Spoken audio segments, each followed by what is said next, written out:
Good evening, everyone, and either welcome to your first evening of this year's summer school or welcome back to what might be your second or third. How we're nearly halfway through the week, I don't know. As always, I'm welcoming you on behalf of the summer school panel. In numerical order of the second half of our telephone numbers, we are Kate Brady-McKenna, Jane Blackall, Michael Allard, and Nicola Temple. You really are welcome here. You are welcome no matter what. Wherever you're joining us from, however you're feeling, however settled you are in the space where you are welcome here. Your presence in our midst and on our screens is important to us all. These theme talks are a sacred offering from the speakers, and they're offered as acts of worship as well as lectures. The overall theme of the week, you probably know, is right relationship, practicing love, peace, and justice in everyday life. And each talk is around an hour or 15 minutes, which gives the speakers more scope to go deeply into their topics than they might normally have in an average sermon. I will be introducing tonight's speakers shortly, but first we do have our housekeeping notices. These do help to make our time together run smoothly. They help us create sacred space, and they help us be in right relationship with one another. So if you've heard them before, it's good to hear them again. You will have noticed that you are muted and that the chat function is turned off. It is much easier for everyone without those distractions going on. So it's not accidental if you can't use them. If you do have questions that come up during the talks, please make a note of them. And if you still want to ask them after the talks are over, contact the speakers and ask if they're happy for you to do that. Remember what I said, though, that these talks are sacred offerings. Subtitles should be available to you. If you're on a laptop or a PC, you should be able to toggle them on and off down at the bottom, down there. Try that while I'm just carrying on through the housekeeping notices rather than waiting until the talks start, because what the talks have to say is even more important than these notices. They are live and they are automatic, so sometimes they might not exactly pick up on what the speakers are saying. They may not say that horrifying thing that you think they've just said because the subtitle said so. If you do have any problems with them, let us know. An hour, 15 minutes is a long time for sitting still looking at a screen. It's not very good for our eyes. So you have our absolute blessing to turn your cameras off whenever you need to. And that includes keeping them off the whole time, if that's what you'd prefer. If you get up for a stretch or anything else, which again, I advise when you need it, please do just turn your camera off. You'd be surprised how easy it is to forget. After the talk finishes, we'll have a 5-minute break for everyone to make ourselves comfortable. And then you're invited to gather again to join in smaller groups for some guided discussions on the talk. I know that some of you will need to leave to get on with things and other people don't like breakout groups. So you have our absolute blessing to leave at that point. Those groups won't be monitored and they won't be recorded, but we know that everyone will be respectful and compassionate in how they deal with each other. If you would like a pastoral discussion with a minister about something which arises in the talks, you are invited to contact Reverend Michael Allard or myself at any time between the session ending and 9:45 p.m. Our contact details went out with your invitation, and we will each be keeping an eye on our email boxes and our Facebook Messenger apps. So if you want to speak to us about something that's come up in the talks, please feel free to contact us in that time period. And so our theme speakers this evening are, in alphabetical order of first names, Arek Malecki and Laura Dobson. Oh, Arek's waving there. Laura grew up in a Warwickshire farming family and now lives in Greater Manchester with her husband and their dog. She's been a Unitarian since 2013, qualified as a minister in 2021, and serves the congregations at Chorlton and Macclesfield. Laura is passionate about embodied spirituality, enjoys daily walks around the Goit Valley with her border collie, loves to sing loudly, and sporadically practices Kundalini and Yin yoga. Arek is a ministry student with the Unitarian College and the Luther King Centre for Theology and Ministry in Manchester. He admires people who are able to sit still and upright through times of prayer, as he doesn't understand how that is even possible. Being a serial fidgeter himself, he embraces the idea of embodied spirituality, engaging the body, movement, and senses in spiritual practice. He's recently qualified as a fitness instructor and teaches regular classes in gyms in the Leeds area. He recognises that movement and sensory experiences are his spiritual practice. And so now I invite you to take a couple of breaths to settle yourself into a spirit of sacred receptiveness and community. And I'm going to pass you over to Arek and Laura.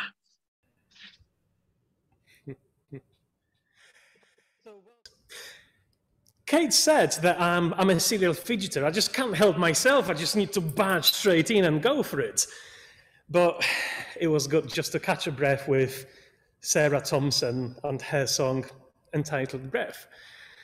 So this time, once again, welcome from us to the third of our summer school talks, continuing on the theme of right relationships. And today, you will have the absolute pleasure to spend the evening with my co-host, Laura Dobson, and also a questionable pleasure of having me.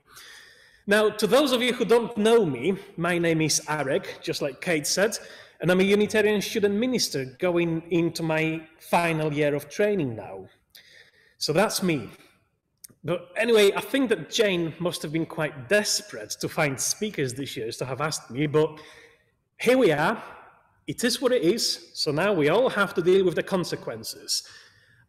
Because I'm not sure how this is going to go, for that reason, mostly for that reason, but also because our topic is deeply spiritual about right relationship with our embodied selves, I propose that we start by a simple centering, grounding ourselves. And here's what I propose to do. Firstly, let us pay attention to other people that we can see on our screens, at least those of us who have our cameras on. And let's greet each other gently with a smile, acknowledge each other's presence, just so we know, or maybe wave to one another, just so we know that we're here, truly here, joining together in a brief moment of prayer, meditation, or reflection.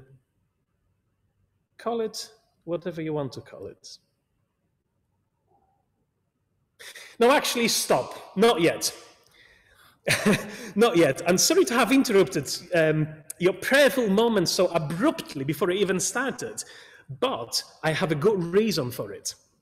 And you will get a little meditative treat at the end just to compensate you. And my apologies for playing this dirty trick on you right now, but I wanted you to look at one another because I hope that you've noticed how many of you, the moment I've asked you to join me in a time of prayer or meditation or contemplation, you've all made those little adjustments on your screen. You adjusted your sitting position the moment I invited you to the time of spiritual engagement. And as a worship leader, for me, it's always so fun to watch, especially at any in-person worship gathering. The moment you say it, people make those small adjustments. Now, did you adjust your own body too? Sat more comfortably? Or perhaps adopted your own version of a prayerful pose? Why? I didn't say a word about adjusting how we are, and yet most of us did it. An instinct or a learned behavior? A conscious choice or a subconscious habit? I love observing how we've Pavloved ourselves into making those adjusting motions the moment a variation on the phrase, "let us pray," gets thrown around. Now, either way, as I leave you with the question of why I adjusted myself, I want to ask you once again to return to your breath. Now, this time, I promise there will be no unceremonial interruptions. You can trust me this time. Simply breathe with me.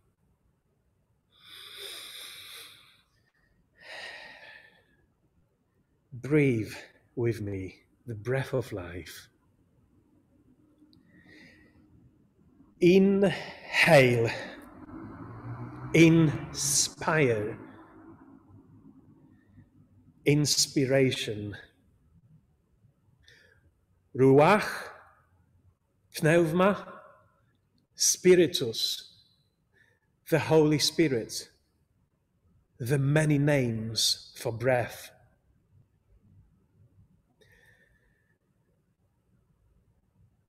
Breathe with me.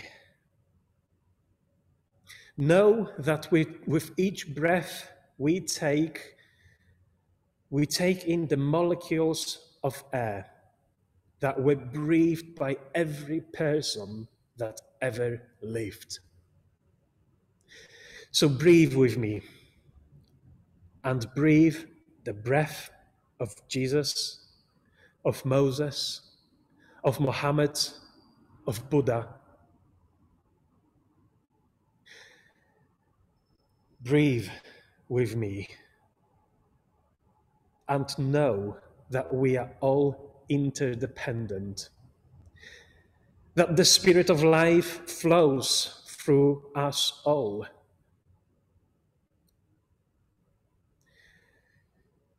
Breathe with me as we come together to do the holy work of interconnection and relationship, so that our work here may be blessed.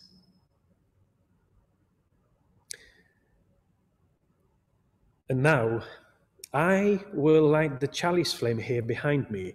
Now, for me, it will be only the simple act. For me, it will be silent. It will be action, movement of my body, movement of my hand, motion, energy, light, and heat. Laura will share the spoken words with you.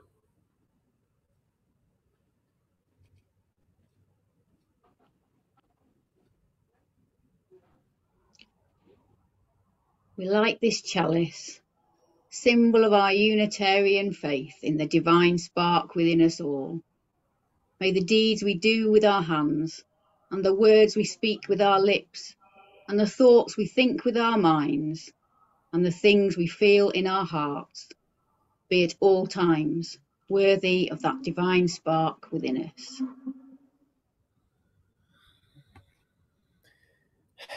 Amen. Now, today, we will look at what embodied spirituality means. What it means to have the right relationship with our flesh and how to translate it to the right relationship with our communities and with all the existence. I do wonder if our denomination occasionally downplays the fact that we are bodies in the way we approach spirituality. Not always, of course, but by and large, our spiritual engagement is mostly intellectual. I mean, we love talking, don't we? We love words, we love writing and intellect, and that's all good. We like mindfulness, and I'm using this term here very loosely, as in having our mind full to the brim. But Alan Watts, 20th century philosophers, said that a person who thinks all the time has nothing to think about except thoughts. So they lose touch with reality and live in a world of illusions. By thoughts, I mean specifically chatter in the skull, perpetual and compulsive repetition of words, of reckoning and calculating. So how about bodyfulness as opposed to mindfulness. And by the way, every time I type the word bodyfulness, my computer insists on auto-correcting it to joyfulness, and I just love it so much. We need to show you this, because otherwise you wouldn't believe me. Oh, joyfulness. There is a phrase that gets thrown around quite often, actually, in the pop spirituality, and that is that we are not human beings with spiritual experiences. We are spiritual beings with human experiences. And you know what? I dislike this phrase so much because it negates, in my opinion, the incarnational aspects of our being. It downplays how incredibly important it is that we have bodies. Well, exactly. Have bodies? We tend to think that we have a body rather than we are a body. Elizabeth Maltman Wendell, who was a feminist theologian, wrote that this having a body is our predominant experience. We have body for working, for running, for carrying, for loving, for eating, dancing, doing all those things that we love to do and all those things that we have to do. And our experience is that the body functions. It does what we want it to do until it doesn't. And then we become insecure. We lose the rhythm and framework of our everyday life. And it often takes such crisis for us to have another experience, namely that we are bodies. That this is not just a thing attached to me below my head, that this is me. The church, generally speaking, pretty much since it began, distrusted the body. A false dichotomy was developed, and it was partially rooted in a certain interpretation of the scripture. There are two different words for body in the New Testament Greek. There's sarx and there's soma. Soma being used as body in a greater sense, the body of church, the body of Christ. And sarx meant flesh. So this is, for example, where we get words like sarcophagus, sarcophagus, literally flesh eater. Sarx was seen as impure, to be repressed, just a bag of meat, bones, and all sorts of disgusting bodily fluids inside, and even more disgusting needs. An instrument, potentially very dangerous, sinful. And you probably won't be surprised that in such theology, with such dichotomy, a man was often perceived as representing the head, the intellect, the spiritual dimension.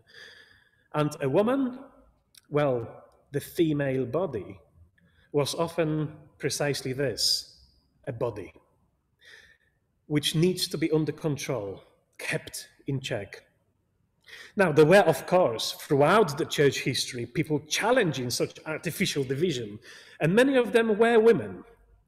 So, I want to stay quiet for now and pass the talking stick to one of those women, to Laura, who will tell us about some influential women of faith, as well as her own experience of being a body.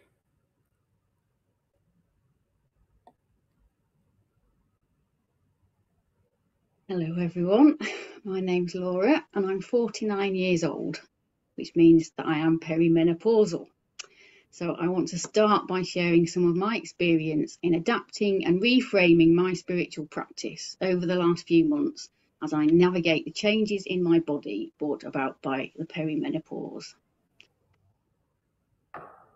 As you can see, there are lots and lots and lots of symptoms, but it took me quite a long time to recognise what was happening to me. Menopause isn't something we discuss in polite society, and as such, it was something of a mystery to me until I enlisted the help of the good old internet and eventually my doctor. The fact that it was a mystery to me is part of what seems to be a modern Western societal aversion to acknowledging aging and the workings of our bodies, particularly women's bodies. But as Arek said, we are our bodies. Our bodies carry our ancestral identities and our personal stories. Unless we are skilled in astral projection, all of our earthly experiences happen in and through our bodies. And I've always been keen on spiritual practices that are grounded in physicality. As part of our ministry training, students are encouraged to explore what spiritual practices we find nourishing and to develop a regular practice routine. So I developed a morning practice, which usually included a body prayer, a short yoga routine, some singing or chanting, and maybe some free-form dancing if I was feeling particularly energetic that day. These are all practices that help to ground me in my body and set me up for the day.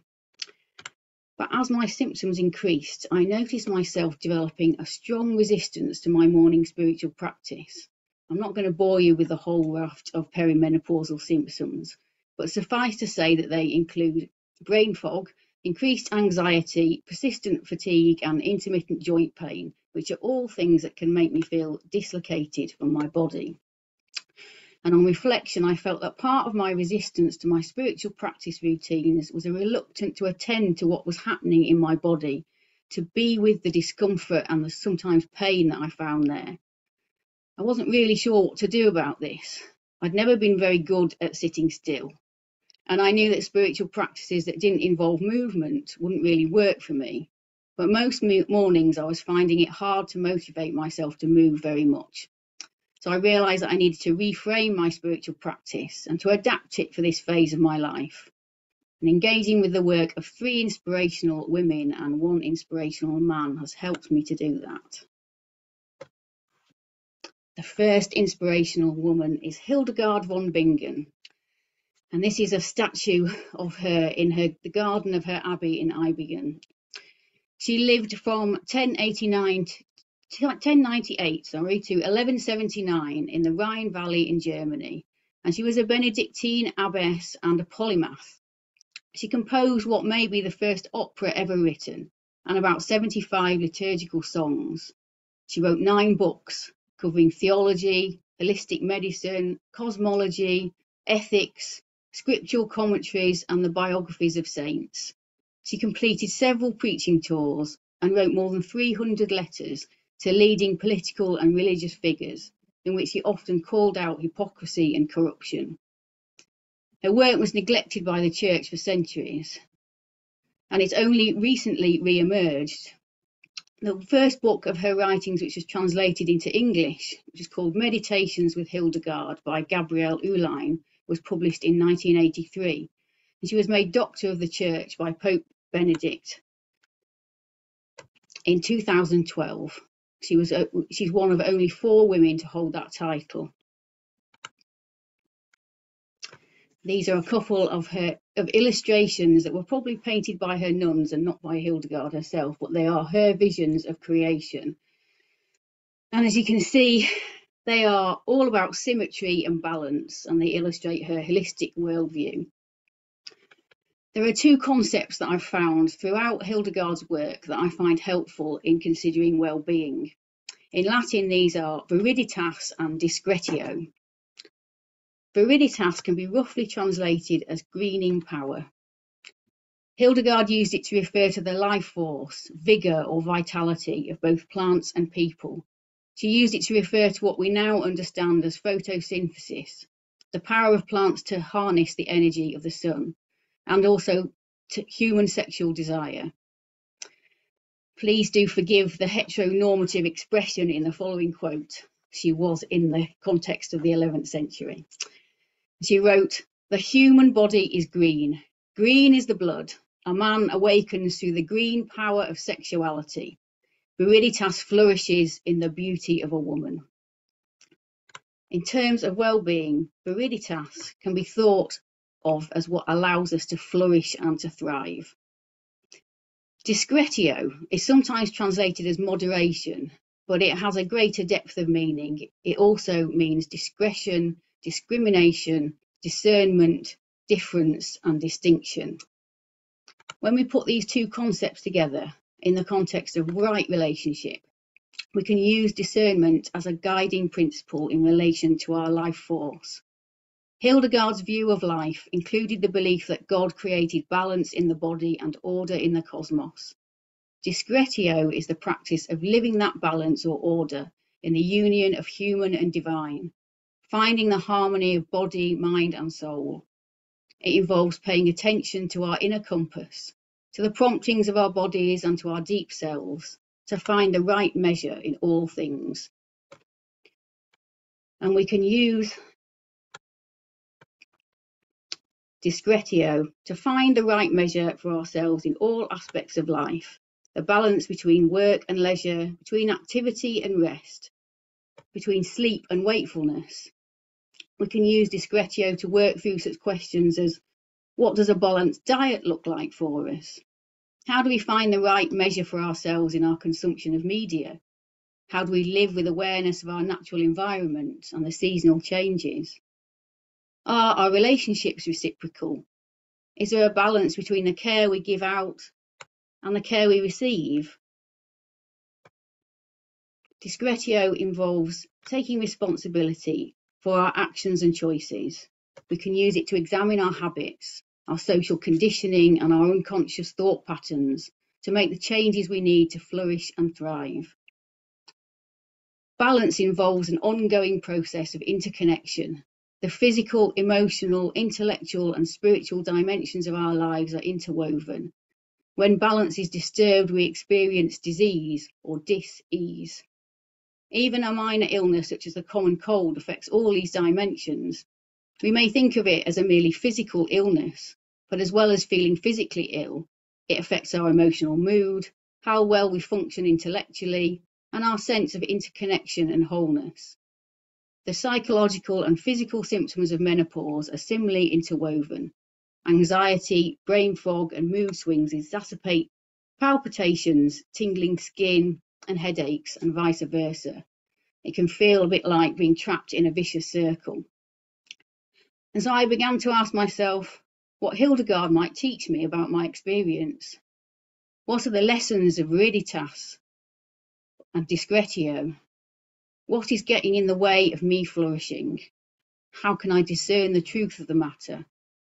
How can I be more at ease with myself and my situation? How can I find the right measure for myself? And these are, of course, ongoing questions that I keep coming back to again and again. Perimenopause isn't an entirely linear journey, just like life itself. The right measure might be different for me on different days. Some days I just need lots of rest to replenish my viriditas. Some days I can replenish it with gentle exercise, such as a leisurely walk in the woods, or just 15 minutes of yin yoga. Some days it might be some chanting and some breath work that helps me feel in tune with the flow of life. But before I hand back to Arek, here's what Hildegard says about discretio. Discretio is the mother of all virtues, for everything heavenly and earthly, always looking for the justice of God in all things. God gives us the virtues as tools to accomplish his work. Live by the golden mean. Don't build a ruin through exaggeration, or ruin yourself with excessive desire.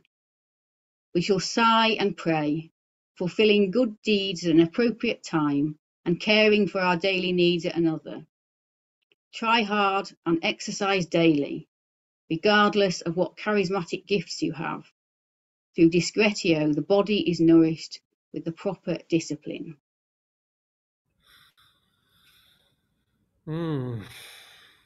That's true. Thank you, Laura. And Laura, you've already mentioned that we, as ministry students going or starting our training, we were told right from the start to find a spiritual practice that works for us. Now, another thing that I've been told as part of my theology degree in Manchester was to develop my own rule of life. Now, for those of you who don't know what I'm talking about, The rule of life was a set of 73 rules that Saint Benedict of Nursia, here on this little picture, living in the 5th and 6th century, developed for the monks in his monasteries. Now, it is not an exaggeration to say that I was absolutely terrified when I was told that I have to write some sort of Benedictine rule of life for myself. I thought, I can't remember signing up to be a monk. And I felt this way because the word rule can be off-putting. It sounds so impersonal and authoritarian, doesn't it? Human and spiritual progress is surely not for measuring against the precise straight edge of a ruler. That's what David Runcorn wrote in his spirituality workbook, which I, by the way, recommend. And this is especially true for me as a Unitarian. After all, I do not call myself a free thinker and nonconformist for nothing. But those of you who know me also know that I am a little bit of a language geek, and I often trace the etymology of different words. The Latin word for rule is regula, which suggests a signpost or a handrail. And I think that this is a gentler and more nurturing picture of a rule. It is something that offers support and gives direction in my journey of life and faith. It's simply something to lean on. So as suspicious as I was about formulating any rules, at that time I had to realize that my life had become chaotic. Suddenly, many of the unwritten rules governing my days, which I detested so much, had vanished. Poof, just like that. Firstly, there were the COVID restrictions. And secondly, after 10 years of climbing the corporate ladder, I resigned from full-time employment in order to train for church ministry. My so far structured life was taken over by disorder. I was not able to distinguish my rest times from my work or study times. Time for household chores blurred with time for entertainment. Everything merged into one and appeared formless. I began to wonder that perhaps I do actually need some of those previously despised patterns in order to function. I discovered that this total lack of structure and composure to my days was a curse. But as someone who suffocates in the world of regulations and generally dislikes rigid structures, rarely plans, and allows life to simply carry him where it will, I knew that I had to keep my rule rather vague too. If my rule of life was too detailed, I would fail the moment I started. I knew that trying to come up with 73 chapters, as Benedict did, to my own rule of life would defeat the object, as Benedictine emphasis on stability is not some piece of abstract idealism. It is typically realistic. Words like stability and balance get repeated in all literature that deals with the Benedictine rule. I wondered, however, whether this stability should be the end in itself or simply a tool to reach a different goal. I am suspicious of approaching life as a whole with a certain end in mind, be it a vision of career, big life achievement, or even heaven or nirvana after we die. I concluded that instead of beginning with an end in mind, which suggests that I may eventually arrive at my destination, I thought that I perhaps ought to begin with a point in mind. It struck me that the St. Benedict's monks, their days, were built on the rhythmic succession of three elements: prayer, study, and work. 4 hours each day were devoted to liturgical prayer, 4 to spiritual reading, and 6 hours to manual work. And although chapter 48 of the rules states that idleness is the enemy of the soul, the structure of the monk's days was not conditioned by the productivity. Rather, it was about time spent on each task. This was a significant discovery for me. I needed to unlearn the frankly capitalist idea that I must measure my worth against my productivity. Saint Benedict did not say how many acres of land his monks were supposed to plow, or how many chapters of the Bible they were to read before they were allowed to move on to the next part of the day. Instead, their days were divided into segments of time. And this was like a light bulb moment for me. As a person who self-diagnoses himself with a severe time blindness, I struggle regulating the time I spend on individual tasks. As soon as something catches my interest, boom, I go into the hyper-focus and I become completely devoured by it. Having said that, as I started to work on my personal rule of life, I needed to consider what is the point, not the end goal, of life for me. Now, this highly existential question cannot be possibly explored here, and many books have been written about it, many great minds wrestled with the topic. However, since many people suggest that the rule of life is simply a tool to become more human, then the life that it is seeking to govern must also be a life that is unapologetically human. A life that takes the incarnational aspect of our being seriously. I started to wonder, what things make me feel alive in the moment, connected to the divine, to the universe? Stability, balance, as the rule describes it, is fundamental. It is something much more profound than not running away from oneself. It means acceptance of the totality of each human as a whole person, involving mind, spirit, and, you've guessed it, body. By my own admission, I am scatterbrained.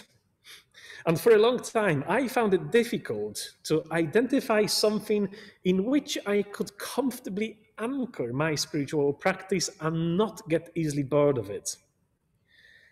For months, if not years, I have been trying to practice stillness, meditation on words, spiritual reading of scripture or poetry, and those kind of worked for me to some extent, but often left me frustrated when the words fell flat. When I was in a group, I often looked around other people, everybody sitting upright through times of prayer or meditation, being clearly deeply in it. I was good at faking it. I felt nothing. I just wanted to move. I wanted to scream. At moments like that, I felt like a fraud. But then I concluded, perhaps this is linked to the way my brain works. I cannot sit still. I fidget. My brain needs constant stimulation and chases after physical sensations. Occupying this body of mine for 33 years, I still learn how it functions. I have never said it publicly before. This is the first time I'm saying it out loud, so please be gentle with me. But it has been suggested to me by my GP and by some other people, including people from my university, that I may actually fall under the neurodivergent umbrella. Although I am still waiting for a specialist to confirm it. So far I've been waiting a year and a half, but that's another story.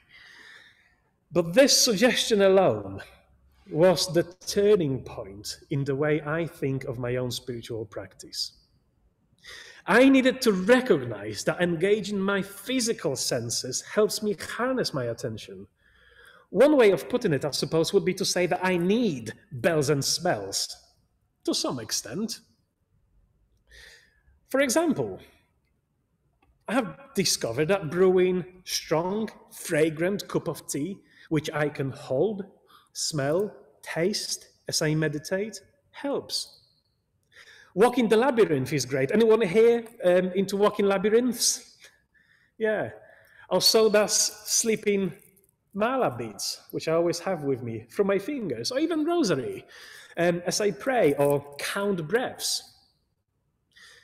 Thinking about it, the knitting club at the GA meetings, at the back row, or sometimes front row, comes to mind.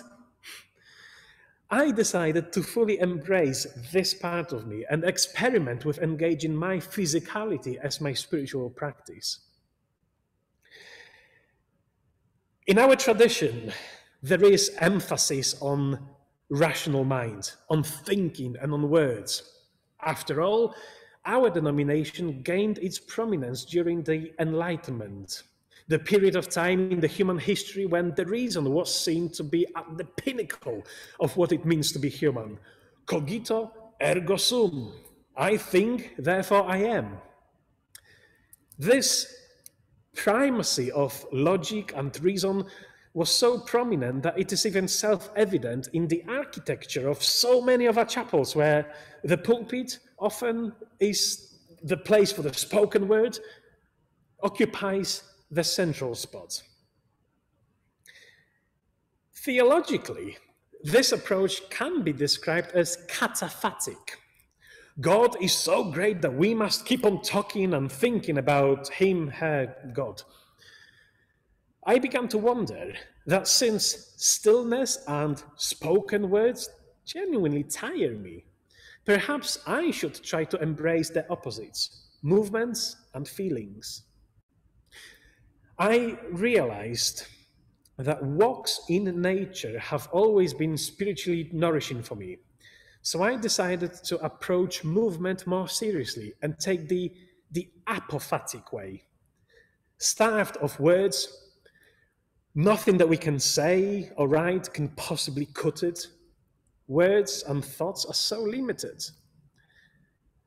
The apophatic method, starved of words but rooted in physical movement, became my spiritual practice, my way of recharging and sustaining myself, so that I could then come back to people, to the world of words, thoughts, and concepts.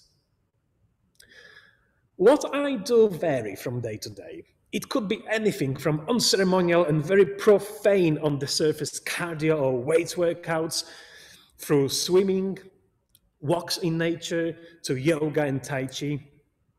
I engage in some form of meditation through movement at least once a day. Some days I do it alone, other times with people. But I set the intention of simply feeling fully alive, being truly present in my body, in that moment. In the words of American Unitarian Universalist minister Gretchen Haley, I give up the fight for some other moment, some other life than here and now. I give up the longing for some other world, wishing for other choices to make. I surrender only to this life, this day, this hour. I focus on the rhythms of my breath and my heart beating in unison with my chosen music, which is often there. I pay attention to my chest rising as it expands, filled with oxygen.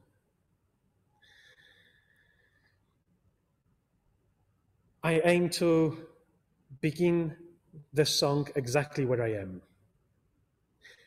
Remain within the world of which I am made.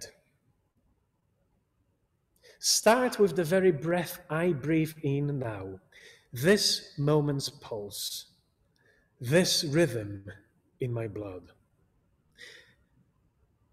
I completely give in to all these physical sensations with feelings of gratitude to every beat of my heart, every beat of the music hitting my eardrums, every movement of my chest, every muscle shaking, every drop of sweat running down my skin. I feel that through movement, I can experience the divine reality in a way that is not accessible to me through language or cold rational thinking.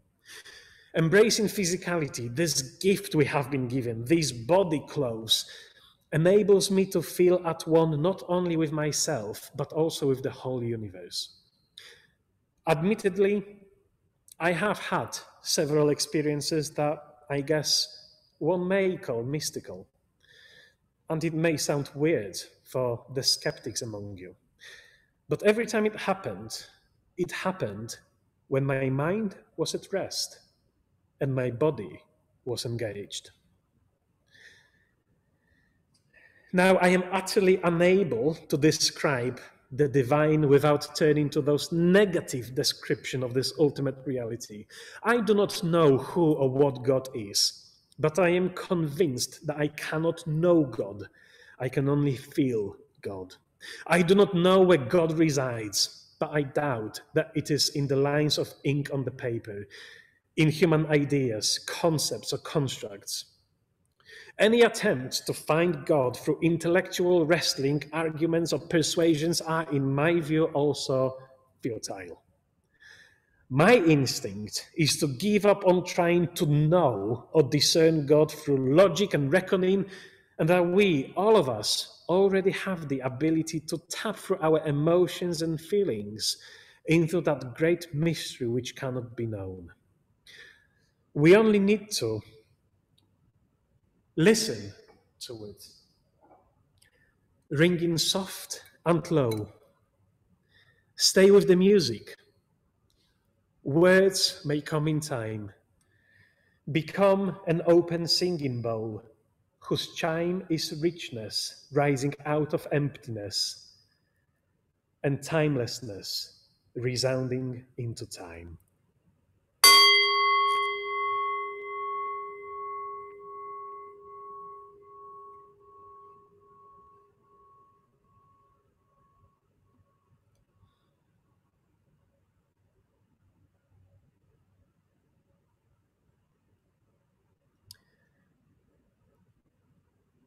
In other words, for me, God starts where language begins to fail. Through physical movement, I allow myself to simply exist in the very moment. This enables me not only to feel grounded, but also fills me with enthusiasm for life. And by enthusiasm, I mean the state of bliss and tranquility that emerges from recognition of having our being in God's essence. Again, etymology, from the Greek word enthusiasmos, literally meaning in God's essence, entheusia, enthusiasmos. To quote Julian of Norwich, my understanding took that our substance is in God. This in turn enables me to abandon the chase for some other life, some other goal, and to relinquish aspirations to be anything other than who I am. I no longer see my life through the metaphor of a journey, which aim is to arrive at a certain destination. I see it as a dance, movement through time and space, which is to be savored. Kate's already mentioned right at the start that I qualified as a group exercise instructor, and I teach regular classes in gyms. I teach a program called Body Attack, which is a high-intensity cardio class with banging music, super loud party with aerobics, plyometrics, sports agility, athletic strength, and it leaves participants and myself absolutely buzzing and on high. And I also teach the opposite of it, body balance, body flow, which is a new generation practice. It's a fusion of yoga, Tai Chi, and Pilates, which apart from being a fantastic full body exercise, it also teaches people how to tap to the breath. It challenges balance, alignment, flexibility, strength. It creates a sense of calmness. And both of those programs are carefully choreographed to music. Now, of course, none of them are explicitly spiritual, and yet they are my spiritual practice. And since some of the attendees that come to my gym classes know that I train for ministry, I have had some of the most fascinating spiritual conversations at gyms after classes, sometimes deeper than in church buildings. I keep reminding people attending my classes that if they have a destination, a goal in mind, i.e., I don't know, losing weight, becoming fitter or whatever, that's all good. But the point is to enjoy the moment. The point of the class is the class. Just like in the rule of St. Benedict, it is about the time spent on an activity rather than some achievement per se. It is the dance of the moment that matters, no special destination to arrive at.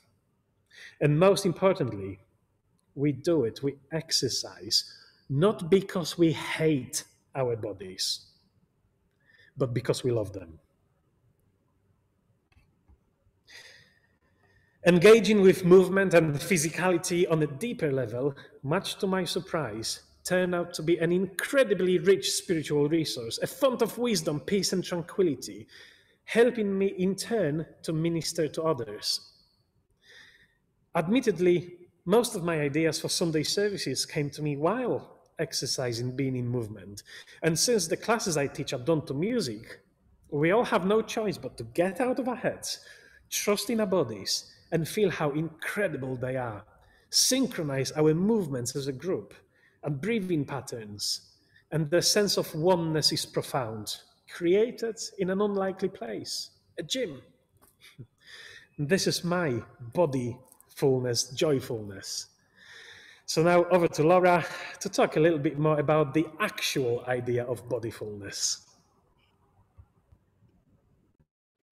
There are two contemporary women writers who introduced me to the concept of bodyfulness, and this has revolutionized how I approach my embodied spiritual practice. In her book, Bodyfulness, Christine Coldwell writes, "The body isn't a thing we have, but an experience we are. Bodyfulness begins when the embodied self is held in a conscious, contemplative environment. It's then coupled with non-judgmental engagement with bodily processes, an acceptance and appreciation of one's bodily nature, and an ethical and aesthetic orientation toward taking right actions physically, so that a lessening of suffering and an increase in human and non-human potential may emerge." In her book, Coldwell explores what she terms the 4 pillars of bodyfulness practice: breathing, sensing, moving, and relating, as well as exploring issues of body identity, body authority, and body stories. She suggests various particular exercises to try, but also emphasizes that bodyfulness is embedded in our everyday experience. She concludes, "Embedded practice may be another good synonym for bodyfulness. How we reach out and pick up our child, how we wait before eating to check to see if we are really hungry, how we gaze at a troubled stranger, how we notice a gut feeling, and how we breathe into a happy moment. All these experiences can be bodyful. We access this bodyful state by practicing right now during this breath, feeling this sensation, noticing this small motion, right here, right now." The other Christine Wolters-Paintner, in her book The Wisdom of the Body, takes the reader on a contemplative journey of the body, exploring viriditas, breath, senses, emotions, thoughts, vulnerability, incarnation, joy, earthliness, and coming home.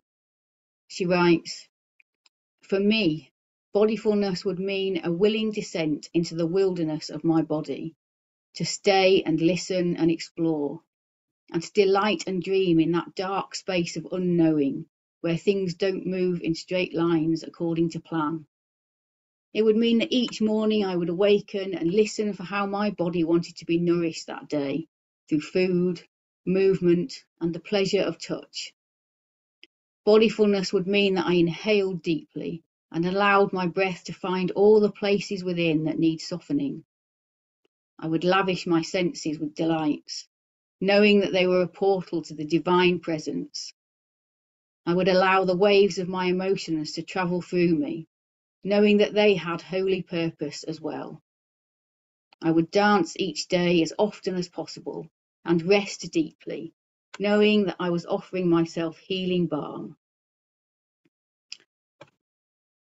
Bodyfulness has inspired me to consider that my spiritual practice needn't just be a set of exercises I do in the morning, but could be paying attention to and reflecting on how I am in myself and in my relationships with others.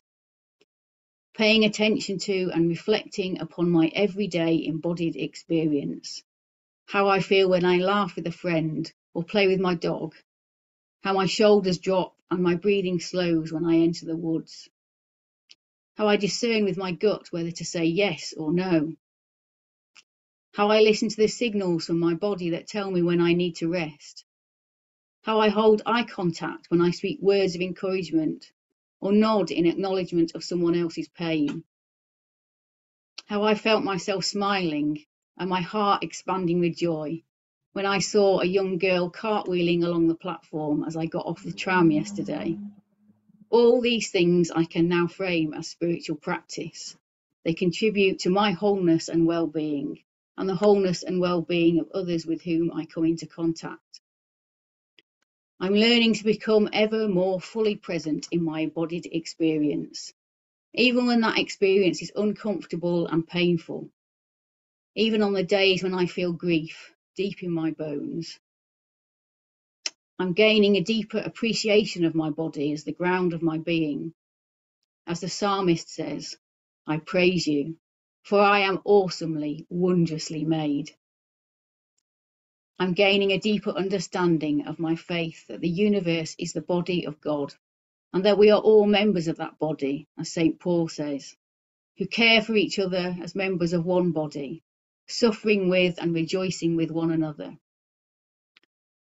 Rabbi Rachel Barenblatt, in her blog, The Velveteen Rabbi, which may just be the best blog title ever, writes about the story from the book of Exodus, of the Israelites escaping from slavery in Egypt by crossing the Sea of Reeds, which, by the way, was mistranslated as the Red Sea in the King James Version, and a commentary on the passage by Rabbi Shalom Noach Bozovsky, who teaches that there are three kinds of emunah, or elemental trust: trusting mind, trusting heart, and trusting body.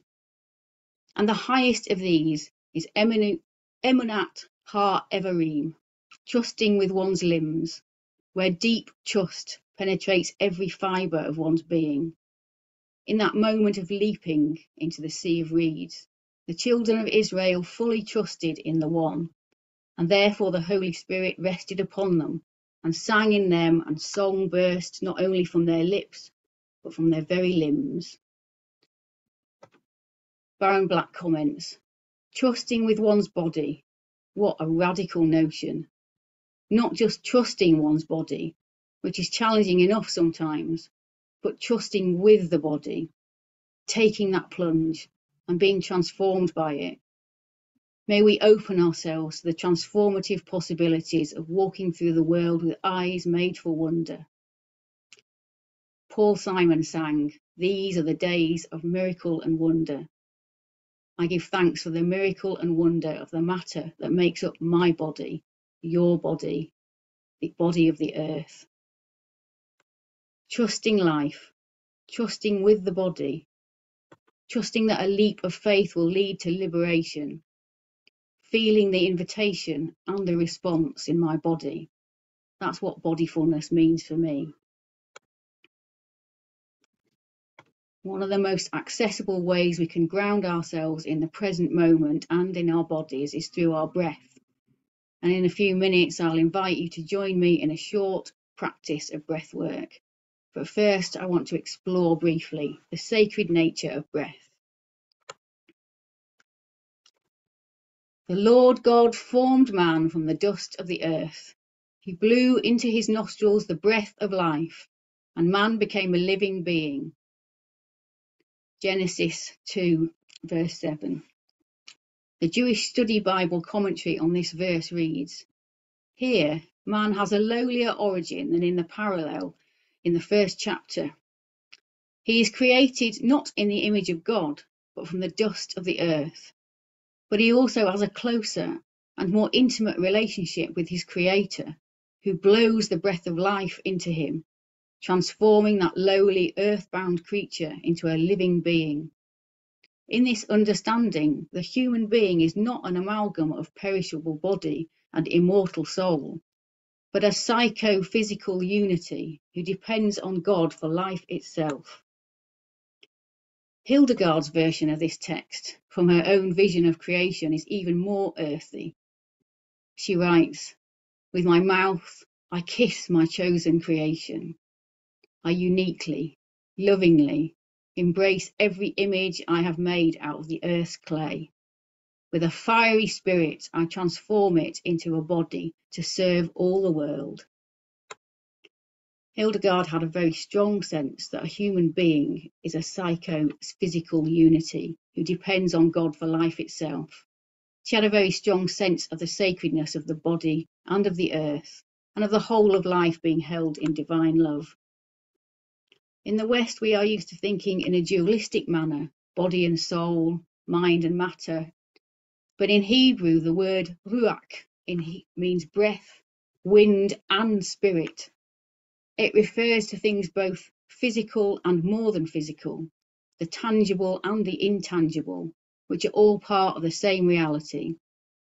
The breath, which is in a very physical sense our life force, is both tangible and intangible. We can feel it, but we cannot see it, unless it's a very cold day. Most of the time we are unaware of our own breathing, because it's something we do automatically.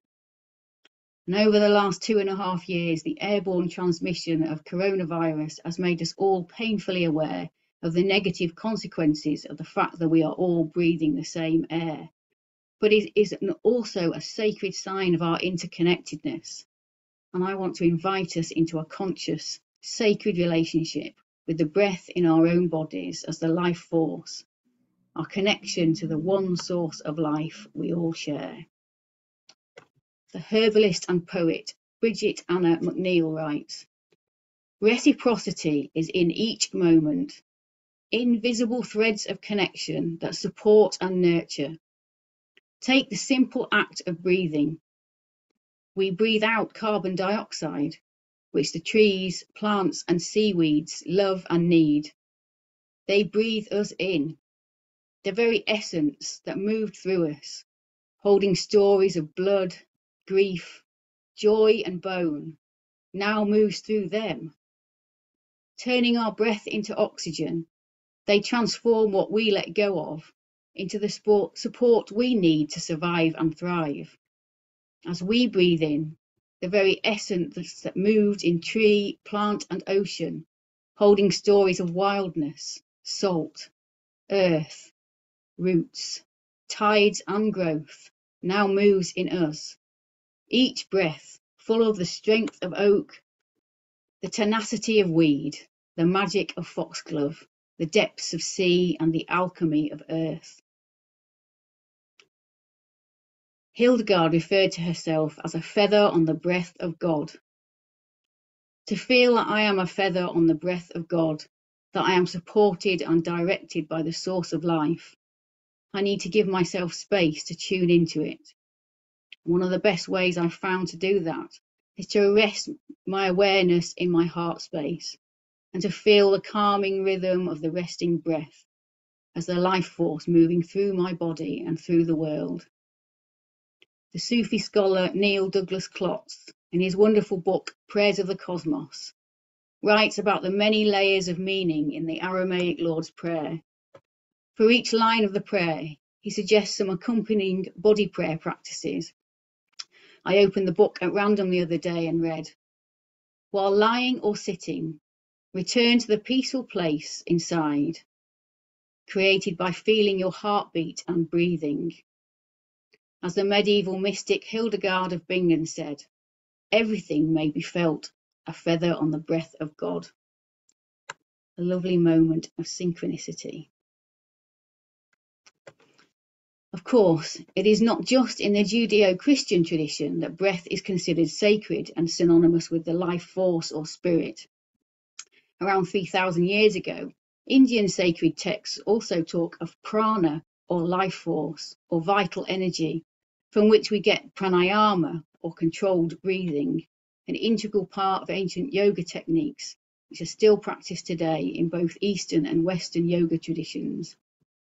In China, the life force was known as qi, most often translated as energy. The Chinese system of conscious breathing is known as qigong, or breath work. Managing the flow of prana or qi in the body became the basis of ancient Indian and Chinese medicine. And this brings me to the fourth inspirational person I want to mention today, James Nestor, and his recent book, Breath, in which he goes into great detail about various research on breathing, from ancient sacred texts to scientific studies of the 21st century. And he also explores a variety of controlled breathing techniques. He concludes that the perfect breath is through the nose, inhaling and exhaling for between 5.5 and 6 seconds each way. And this just happens to be the same rhythm as many mantras. For example, Om Mani Padme Hum in the Buddhist tradition, or Sa Ta Na Ma in the Kundalini yoga tradition, take around 6 seconds to chant. It's also the same pattern as the Latin version of the Ave Maria prayer of the Rosary. These ancient prayers are designed to be chanted at the optimum number of breaths per minute to promote feelings of calmness and well-being. Hildegard says that prayer is breathing in and breathing out the one breath of the universe. What does it feel like in our bodies when we breathe as a sacred act, when the breath itself becomes our prayer? Breathing in and breathing out the one breath of the universe. And my most profound experience of using breath as spiritual practice took place here, in this space at Mill Hill Chapel in Leeds. Before lockdown, we had a group of 6 working in the city centre who used this space, precisely this part of the chapel, for the midweek lunchtime Simran meditation. And everyone was invited to join, so I did on several occasions.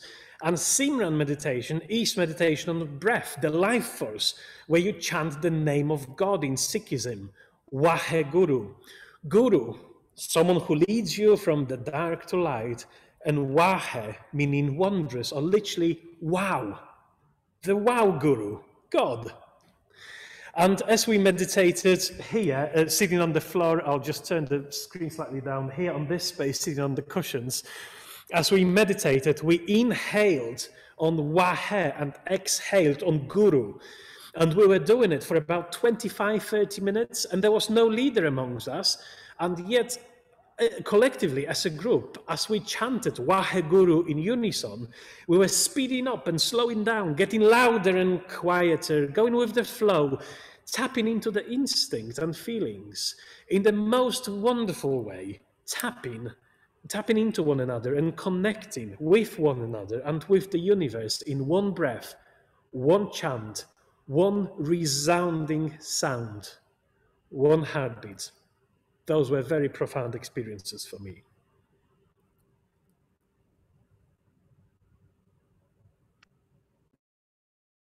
To finish our talk this evening, I want to invite you, if you would like to join me in a couple of short breathing exercises. The first is a cycle practiced in many yoga traditions, which involves inhaling through the nose if you can, for a count of 4, holding the breath at the top of the inhale for a count of 4, exhaling through the nose again for a count of 4, and holding the breath after the end of the exhale for a count of 4. If you're going to join in, please look after your body and adjust your counting to whatever feels comfortable for you. Please don't force anything. We're going to practice this breath cycle for 2 minutes now, breathing in through the nose for a count of 4, holding the breath for a count of 4, exhaling for a count of 4, and holding after the exhale for a count of 4.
Now, second practice is the mantra Sa Ta Na Ma.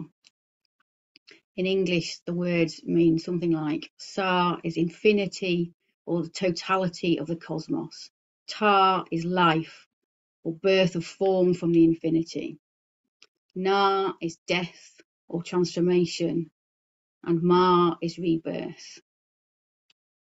Sing along to the chant if you like, or just listen and breathe in silence if you prefer. And if you want to do movements with it as well, there are some mudras that go with this. So Sa, you put your thumb and forefinger together. On Ta, your thumb and middle finger.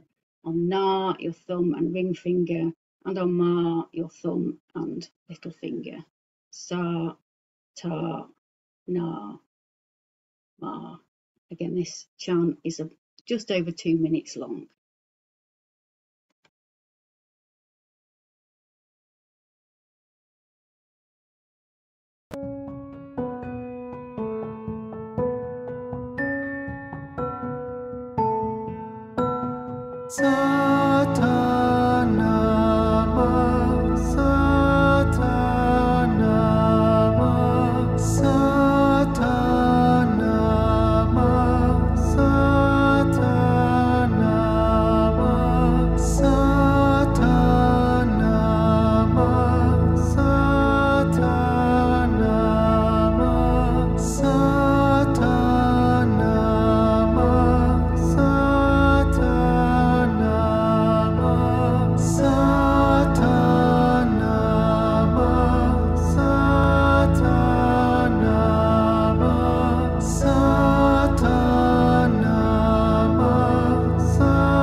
A blessing by Hildegard von Bingen.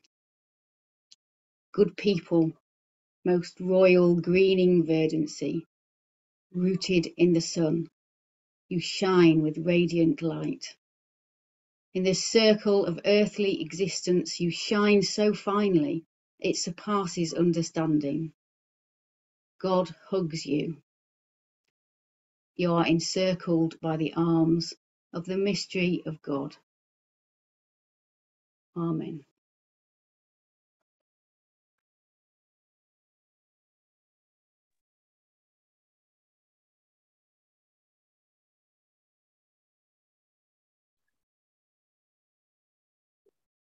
Arek and Laura, thank you for another evening where I got what I needed, and I feel, looking at people's faces, that so did other people who were here.